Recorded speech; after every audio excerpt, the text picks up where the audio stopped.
So, hey, Craig. Hey, Chris. Did you know about this interview with Valve's Gabe Newell? Gabe Newell, Valve's... Wait, good Valve? Like Epic game production, Half-Life, Steam. Counter-Strike, Steam. Yeah. Greatest company in the world, Valve, Gabe? Yeah. No. It sounds awesome. He did an interview kind of talking about their company structure, and it got me thinking, is the old way of business the best way? Probably not. Probably not. So, Chris, the old way of running businesses is that the company seems bound and determined to make you hate your job. Yes. Bound servitude, but you get paid. That's right. Paid servitude. So, in this interview with Gabe Newell of Valve. Wait, before you begin. Oh. If you're just now joining us for the first time, make sure you subscribe. We have 3 shows on one channel. That's important, too. And to help support the show, make sure you click the affiliate link below and subscribe. Yeah, I already said that.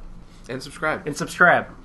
Click the affiliate link, Amazon affiliate link below, and make all your purchases through there. Thank you. Okay, go ahead, Chris. And subscribe. Anyway.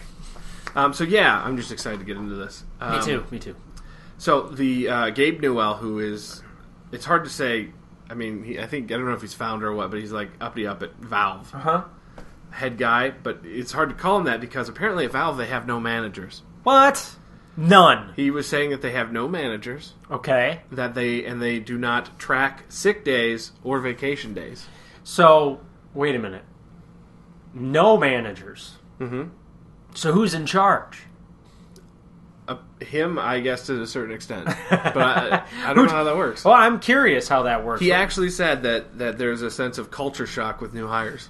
Oh, wow, really? And he believes that resumes and degrees aren't necessarily the best way to determine somebody's worth as an employee. That's relevant to a video I just did on my show about whether or not college is worth it.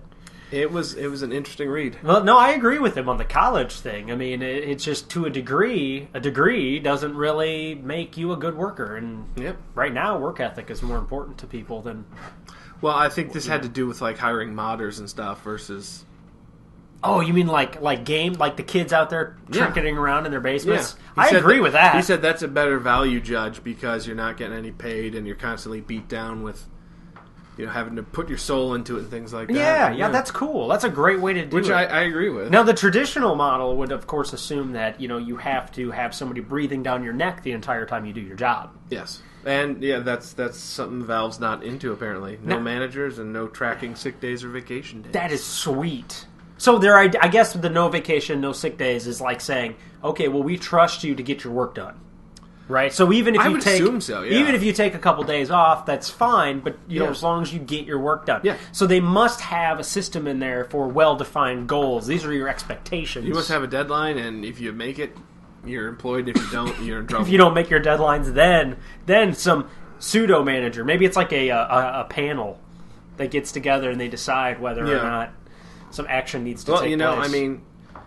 in a field that's that passion-driven, I imagine this works great. Well, it does work great. I mean, they got the results. Look at Valve. Yeah. I mean, look at the Steam, all of it. The way they do business is spectacular. Coming from someone who does a job artistically, there are times where you'll be editing or whatever, and you'll just hit a wall, and you can't.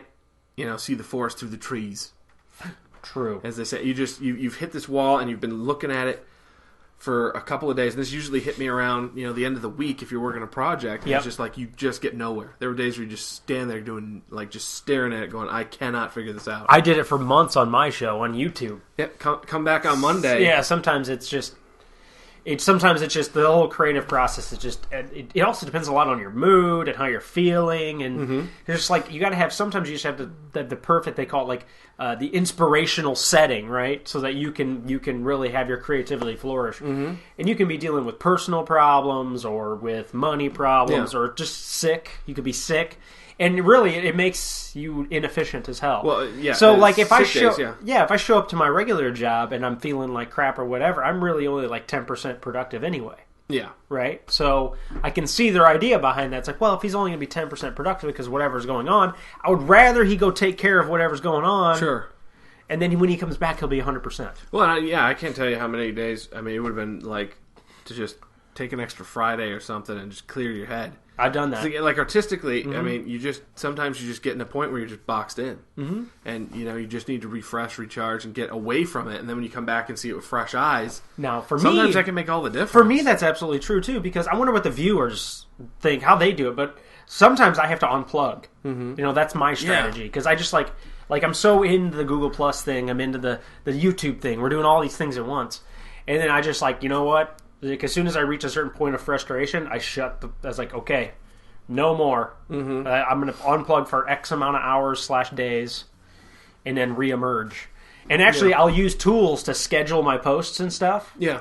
So that it looks like I'm still there, actively engaging. Sure. But I'll actually have unplugged for a day or two so that I can reassimilate my sanity. Yeah, and you need to. Now the question is do you think, like I said, is the old way better, or is this maybe a better way of thinking?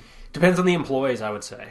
I would almost say the field as well. Yeah, because I mean, you really can't. I think I would do well with a system like this. Well, some people thrive under pressure, though. Not everybody's like. There's introverts and extroverts. Yeah. That's a big deal for people. If you're an introvert, you're not very outgoing. You're not very. You're not really self motivated in a lot of ways. Sometimes. Yeah. You need somebody else kind of helping you out, giving you direction. Yeah. Because there's a lot of people who are really good at one thing, but they're not organized. Yeah. So it's good to have a guy who's organized. Yeah.